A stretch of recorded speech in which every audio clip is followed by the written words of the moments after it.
Oh, yeah. Playing to a packed house last night in Portland and playing in Eugene tomorrow night. Steve Forbert joining us here at the studios of KRVM. And with Jimmy Rogers, did you grow up on Jimmy Rogers music, Steve? Well, I did. I'm from his hometown. He grew up there, and I knew a lot of his, like great nephews and relatives coming up. And really, we didn't have a lot of things to say about Meridian. That was one of our main calling cards, the birthplace of Jimmy Rogers. So I grew up with him because there were a lot of like Chamber of Commerce, Jimmy Rogers parades and things every year. So even when I didn't care, I was aware, hearing about him. And then by the time I got to age 17 or 18, I got very interested, and it was there in my own backyard. So I even did a tribute record to him in 2003. Phenomenal album. Yeah, Thank you. Beautifully done. And one of so many recordings and a great career from Steve Forbert, a 35-year career and then some. As I want to check in a little bit about this album, Jackrabbit Slim, and find out how, it was an epic moment in music history as far as my purview goes, from you just bursting into the scene.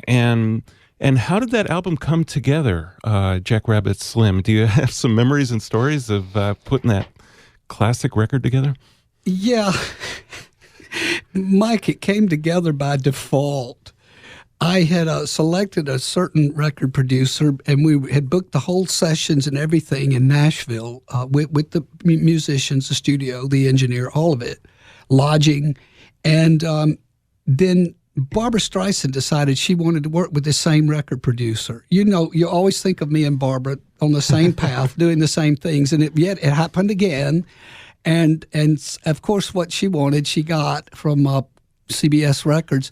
And someone said, well, what about John Simon? I said, that's a great idea. Let's just move forward. Let's keep the time. Let's keep the players. Let's go for it.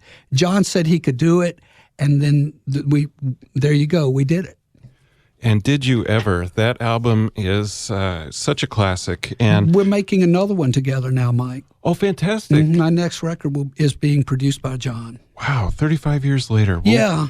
Let's go back to Jackrabbit Slim here. And this song really helped define the record. Anything you want to say about Romeo's tune as we play it?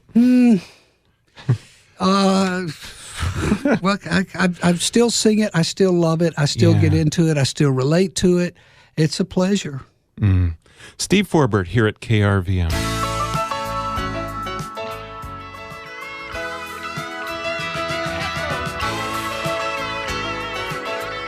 Oh, yeah.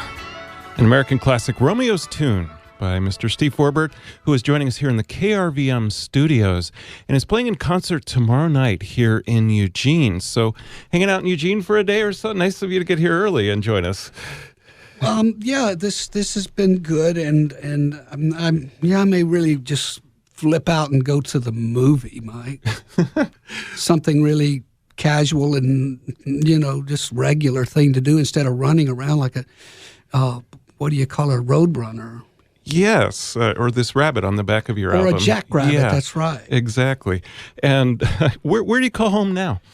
Outside of Nashville. My the boys are 27 now, so I've been there for 28 years or so. Oh, my goodness. So I've been, that's a great base of operations, because once you settle there, you don't want to move to Memphis because you're further from Florida or you're further from shows in the Northeast. You're kind of, it's a good compromise. So I've been there work-wise, just it works for me. And one thing that works for me in your being in Nashville is that your music hasn't sort of gone the way of the pop sort of charts. You're really keeping it raw and real in the feelings that come through your music. I'm really struck by how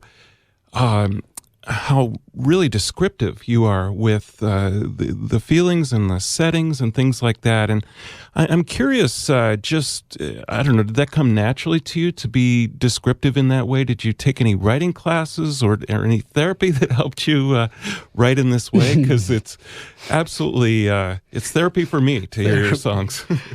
To me, I really liked Truman Capote when I was getting in my late teens, mid-teens, And I read all of his work, and I really liked The Great Gatsby, and I read all the Scott Fitzgerald short stories, even the Pat Hobby stories, where he was writing thinly veiled descriptions of his struggles to make a living in Hollywood as a screenwriter. But I digress.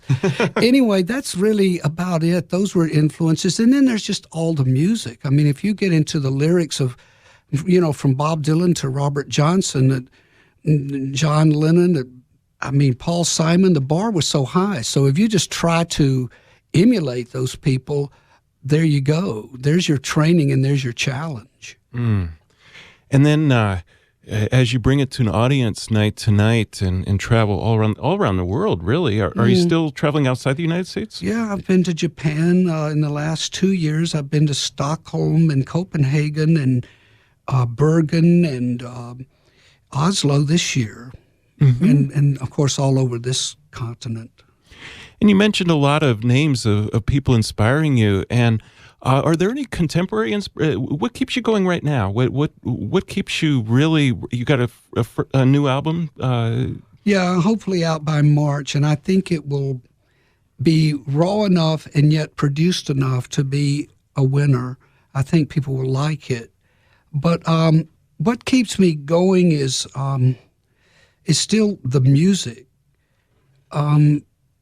I'm way into certain tracks. I'll get really hung up on something like even Pumped Up Kicks by Foster the People, random things. I even like Fireflies by Owl City. I'm always looking for that 1 or 2 or 3 tracks a year. I thought just somebody that I used to know did deserve to be Song of the Year. I liked that record. Gautier, I think, was the artist. And so those are the things. And then I just get into the same old people, still sound great. And then somebody like Morrissey, his new record is disastrously overlooked. There's a song on there called Istanbul. It's fantastic. It's a track, it's a record, it's a production. It's a song. Wow.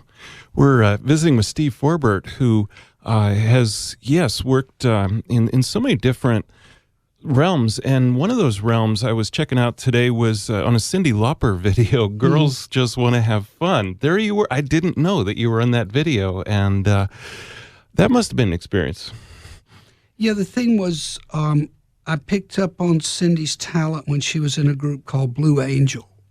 And they used to play around the New York area. I saw them a couple of times in New Jersey and sang with Cyndi on stage in those early times a couple of times. And she knew that I was a fan of hers. I thought of her, it's a cliche, but to me she was like an exciting new Brenda Lee type. In that group, she changed pretty radically for her solo career. She went through some changes real quick, but she knew that if she asked me to be in the video, I would say yes. And I had some currency going with this hit we just played and stuff, and she asked me, and I said yes. Excellent. And we're going to hear one more track, a live track, I believe, is what we have queued up. What do we have next? This is going to be the song that Townes Van Zandt is best known for having written, Poncho and Lefty. I don't even know where this was recorded, but it was within the last 5 months somewhere. We're going to play that in one moment. I want to let you know that rebroadcast on Translator 90.1 K211 BP in Florence and HD at 92.1 KSYD Reedsport and at 88.5 KAVE Oak Ridge and in HD. This is listener-supported public radio 91.5 KRVM Eugene Springfield and streaming on the internet at krvm.org. Our guest is Steve Forbert. He has covered this incredible song, Poncho and Lefty. Let's play it for you right now and come back with a little bit more from Steve Forbert playing in town tomorrow night here in Eugene. Living on the road, man. Oh, yeah. Steve Forbert with a classic song, Poncho and Lefty, written by Townes Van Zandt. But Steve Forbert's an incredible composer himself, and we'll be playing his original music and lots of other treats tomorrow night. Steve Forbert in concert here in Eugene at Tsunami Books. And you've been there a couple times before, Steve? Twice. Yeah. And beautiful space and a Saturday night on your 35th anniversary tour of Jack Rabbit Slim. Of Jack Rabbit Slim, recorded in the summer of '79. So there you go, 35 years. Yeah, it's kind of a celebration. Indeed. It's an 8 o'clock celebration at 2585 Willamette Street at Tsunami Books tomorrow night. Steve Forbert, thank you so much for joining us. Such an honor to have you here. You made it easy. Thank you. My pleasure. We'll see you tomorrow.